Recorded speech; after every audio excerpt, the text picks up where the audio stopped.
अच्छी आदतें डालनी पड़ती है, बुरी आदतें अपने आप डल जाती है।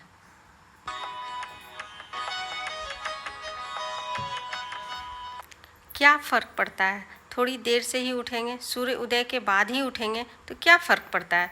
ज़्यादा कुछ नहीं फ़र्क पड़ता। जब सुबह सुबह का ऑक्सीजन हमारे लंग्स को नहीं मिलता, वो शुद्ध ऑक्सीजन, तो बस हमारे स्वास्थ्य पे ही फ़र्क पड़ता है, ज़्यादा कुछ फ़र्क नहीं पड़ता। क्या फ़र्क पड़ता है? अगर हम अपने मन से, अपने मर्जी से ही झाड़ू लगाना है तो लेट से लगाएंगे झाड़ू। रोज़ रोज़ सुबह सुबह झाड़ू लगाने का क्या मतलब बनता है? क्या फ़र्क पड़ता है इससे? तो ज़्यादा कुछ इससे फ़र्क नहीं पड़ता।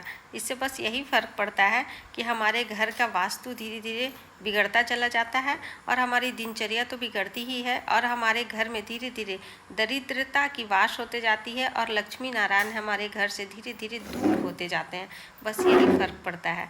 तो हेलो फ्रेंड्स, गुड मॉर्निंग। सब कैसे हो? सबका बढ़िया चकाचक चल रहा होगा, मेरा भी बढ़िया चकाचक चल रहा है। तो फ्रेंड्स, मेरा कहने का मतलब यही है कि तो फ्रेंड्स, अगर ये जानबूझकर गुड हैबिट अपने अंदर नहीं डालेंगे तो अनजाने में ही बुरी आदतें अपने अंदर, हमारे अंदर अपने आप आ जाएगी और पता भी नहीं चलेगा कि कब हमारे अंदर बुरी आदतें आ गई। तो बस यहाँ पे अच्छी आदतें थोड़ी सी है जो कि गुड हैबिट है, जो कि हमें करनी चाहिए। हमें वो आदत अपने अंदर डालनी चाहिए, तभी तो हमारे बच्चों के अंदर भी वो आदत धीरे धीरे आएगी ही। तो यहाँ पे सुबह सुबह घर में झाड़ू लगाने का क्या मतलब होता है, क्या रीज़न होता है, ये ज़्यादा सोचने की ज़रूरत नहीं है और कोशिश भी नहीं करते हैं ज़्यादा सोचने का। बस ये धीरे सीधा सीधी कहते हैं कि सूर्य उदय के पहले अगर घर में, पूरे घर में झाड़ू घुमा दिया जाए, मतलब रसोई में अगर झाड़ू लग जाए, उसके बाद अगर हम रसोई में लंच बनाएं, चाय बनाएं तो ज़्यादा अच्छा माना जाता है। बस यही, ज़्यादा कुछ सोचने का ज़रूरत नहीं है। और यहाँ पे मॉर्निंग में उठने के बाद बहुत सा काम ऐसा है जो कि प्लानिंग में नहीं है, फिर भी वो काम कर लेते हैं। और यहाँ पे देखिए, कपड़ों का ना, कुर्सी पूरा भरा हुआ था कपड़े से और सारा कपड़ा धोया हुआ था, लेकिन सरिया नहीं पाए थे। तो सारा कपड़ा आज हम सरिया भी दिए, घुसे उस रूम में झाड़ू लगाने, तो वो भी हो गया। और सुबह सुबह इतना ज़्यादा टाइम हाथ में रहता है ना कि जो प्लानिंग में नहीं है काम, वो काम भी कर डालते हैं और थकते भी नहीं हैं। क्योंकि सुबह सुबह का एनर्जी जो होता है, हाई पावर में एनर्जी होता है, शुद्ध हवा में हमारा शरीर काम कर रहा होता है, इसीलिए बहुत ज़्यादा अच्छा भी लगता है काम करने में। और यहाँ देखिए, सीढ़ियों पे झाड़ू लगाने का हम कल शाम को ही सोचे थे और उसके बाद सोचे थे कि सुबह में लगा देंगे और आए थे सीढ़ी पे झाड़ू लगाने। लेकिन ये सुबह सुबह का जो पूर्वैया हवा ठंड ठंड अभी बह रही है ना, तो इसमें घूमने से अपने आप को रोक ही नहीं पाए कि नहीं, थोड़ा सा घूम लेते हैं। थोड़ा सा यहाँ पे घूमे, अच्छा लगा, बहुत अच्छा लगता है सुबह सुबह का। अभी तो बरसात का दिन है और जब बारिश के बाद जब ये पूर्वैया हवा चलती है तो बहुत ही अच्छा लगता है, बहुत आनंद आता है और थोड़ी देर बैठ के अपने बारे में सोचते भी हैं। कभी कभी अपने बारे में, अपने लिए टाइम निकालना, टाइम देना बहुत अच्छा रहता है।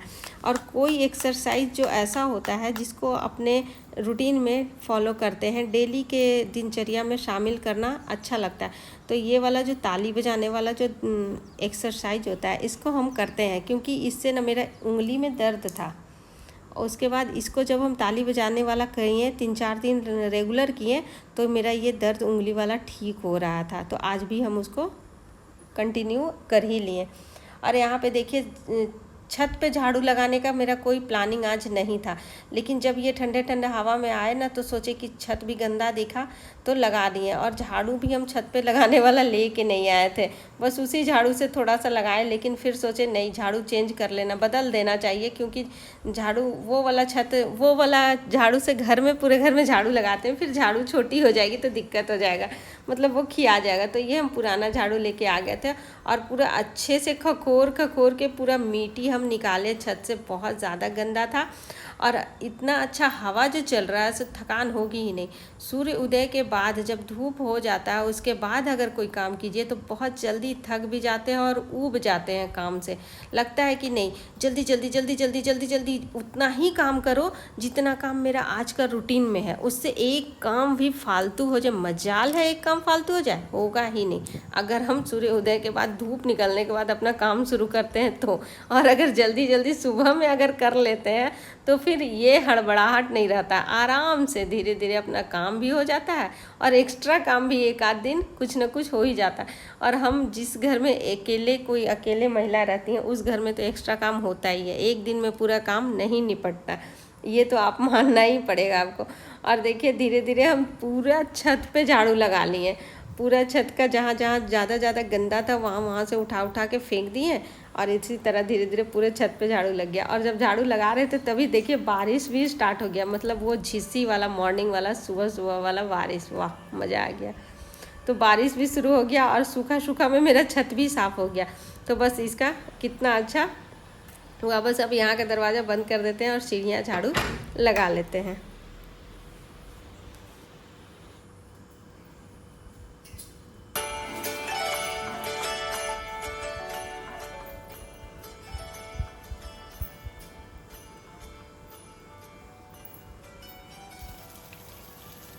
और यहाँ सीढ़ी भी झाड़ू लगा लिए थे। और उसके बाद देख लीजिए यहाँ सुबह का बारिश में, मॉर्निंग का बारिश में ये कबूतर पंख फैला फैला के स्नान कर रहे हैं। वाह, जब पशु पक्षी भी सुबह सुबह स्नान करना उनको भी अच्छा लगता है तो खैर हम तो आदमी हैं, हम तो मनुष्य हैं। और मनुष्य का जन्म ही कितने मैंने तो हम लोग तो सुने हैं ही, हम तो सुने ही हैं सिर्फ कि मनुष्य का जन्म कितनी योनियों के बाद मिलता है। पता नहीं अगला जन्म मिले, मनुष्य का शरीर मिले या ना मिले, नहीं जान सकते, नहीं बता सकते। तो बस इसीलिए अब मिला है, जब हम लोग ईश्वर हम लोग को ये किए हैं कि आज का तुम्हारा ये काम है, इस काम के लिए इस धरती पे हो, तो बस वही करना है, अपना कर्तव्यों का पालन करना है। तो सुबह का मेरा झाड़ू पोछा सारा हो गया था। हाँ, पोछा भले ही लेट हो जाए, अब जिसके बच्चे छोटे हैं उनका नहीं है कि प्रॉपर ढंग से वो झाड़ू और पोछा दोनों कर लेंगे, क्योंकि बच्चे छोटे हैं, लंच बनाना होता है, किसी के घर में बहुत ज़्यादा बड़े परिवार हैं तो चाय पानी बनानी होती है तो वो नहीं कर सकते। लेकिन झाड़ू अगर पूरे घर में सुबह घूम जाए तो ये बहुत अच्छा माना जाता है। रात भर का नकारात्मक ऊर्जा हमारे घर से सुबह निकल आती है और सुबह का हाई पावर वाली ऊर्जा जो सकारात्मक ऊर्जा होती है वो हमारे घर के अंदर आ जाती है, तो ये बहुत अच्छा रहता है। तो बस यहाँ पे हो गया था। और यहाँ पे हम कपड़ा भिगो के रख दिए थे, जब उठे थे ना झाड़ू लगाने से पहले ही सर्फ में भिगो के रखे थे, क्योंकि ये सारा कपड़ा हाथ से ही धोने का। और अभी कपड़ा कम रहता है तो कोशिश यही रहती है कि स्नान करने से पहले हाथ से जो कपड़ा धोने लायक है वो हम धो ही लें, निचोड़ ही लें। तो और अभी टाइम हो गया था यहाँ पे 5 साढ़े 5 के बीच लगभग हो रहा था, तो अभी था टाइम मेरे पास, तो ये कपड़ा भी हम जल्दी निचोड़ ही लिए।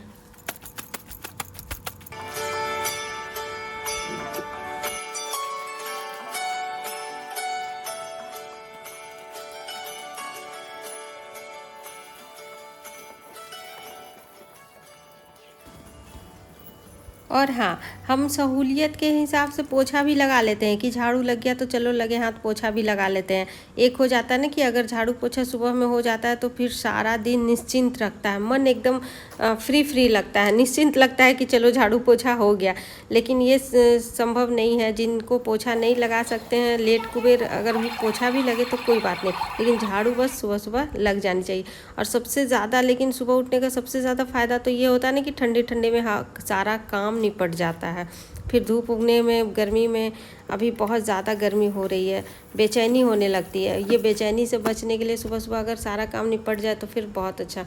और देखिए सारा कपड़ा भी धुल गया मेरा और लगभग सारा काम हो गया। और जब तक ये कपड़ा धुला तब तक हम वहाँ बाथरूम में हार्पिक डाल के रख दिए हैं, बस ऐसे ही डाल के रख देते हैं। मतलब लगभग 3-4 दिन में ऐसे कर देते हैं, पैर से ही इसको रगड़ देते हैं। तो ये जो टाइल्स है, सफ़ेद टाइल्स है, इसमें पीलापन जो बैठता है वो पीले दाग नहीं होते, अच्छे से साफ़ हो जाते हैं। कोई स्पेशल रेमेडी, कोई स्पेशल ये जब रहता है बना के भी डालते हैं, रेमेडी स्पेशल बना के भी कभी हम बाथरूम साफ़ कर लेते हैं। लेकिन अगर वो नहीं बना पाएँ तो बस हार्पिक डाल के 4-5 दिन में ऐसे ही पैर से रगड़ देते हैं। बस इसको फिर हो जाता है कि ज़्यादा रगड़ने की ज़रूरत नहीं पड़ती, बस साफ़ हो जाता है बाथरूम हमारा बढ़िया से। उसके बाद मेरा स्नान हो गया था और स्नान करने के बाद यहाँ पे निमिक पापा का देखिए पूजा हो रहा है, नहीं दिख रहा,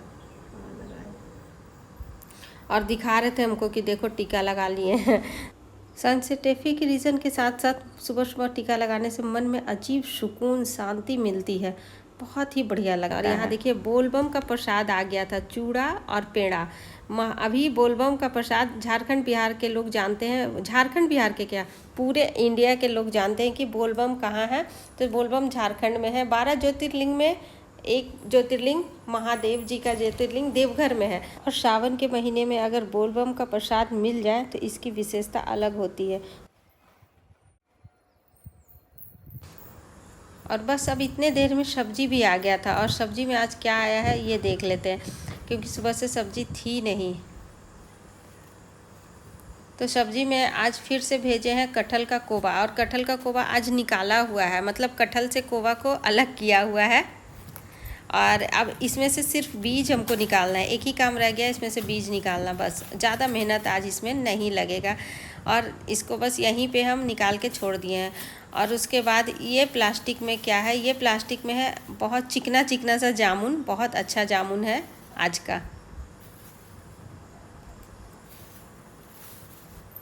तो बस इस सबको हम वहीं छोड़ के अब रोटियां बनाने आ गए थे। तो जितने देर में उसको वहाँ छोड़े हैं उतने देर में हम यहाँ फटाफट से रोटियां बेल लेते हैं, क्योंकि चूल्हा आज भी नहीं बाहर जलेगा। बारिश हो गई थी सुबह सुबह, आप लोग देखे ही, तो चूल्हा आज भी नहीं जलेगा। अभी लगातार चूल्हा नहीं जला पा रहे हैं। तो बस यहाँ पे फटाफट से हम रोटियाँ बना लिए।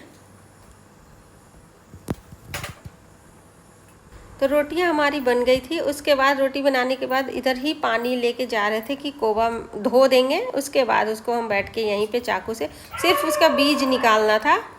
कटहल का तो ये कोवा निकला हुआ था, लेकिन इसके अंदर भी बीज जो होता है ना, वो बीज इसके अंदर का निकालना था। उसके बाद हमारी सब्जी बन जाएगी। तो आज तो खैर ज़्यादा मेहनत नहीं लगा। उस दिन तो बहुत 1 से 1.5 घंटा लग गया था, लेकिन आज का मेहनत उतना ज़्यादा नहीं लगा। बस ऐसे चाकू से बीज से फाड़े और इसका बीज फटाफट से निकालते गए। और इसी तरह करके सारा कोवा का बीज हम निकाल लिए। और आज का कोवा का बनेगा सब्जी।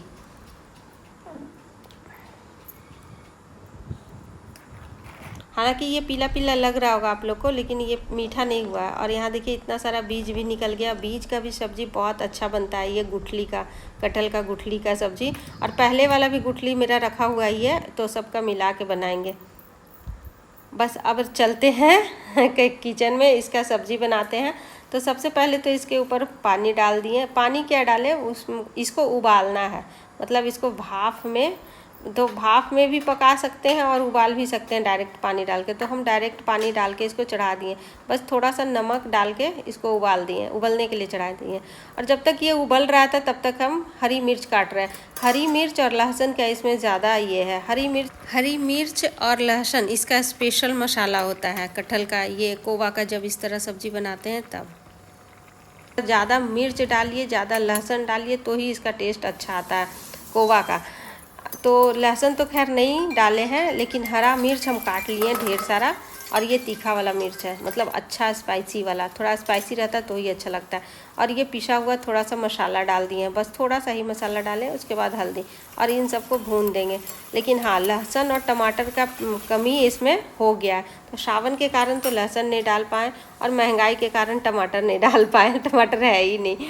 तो बस, और इसके फिर सारा कोवा को डाल के इसमें भून देंगे, और कुछ नहीं करना, बस अब इसको भूनना है, बस हमारा सब्जी तैयार। और यहाँ पे देखिए बहुत दिनों से ये रखा हुआ था, जिसका जिस दिन शुभ मुहूर्त रहता है उसी दिन लगता है।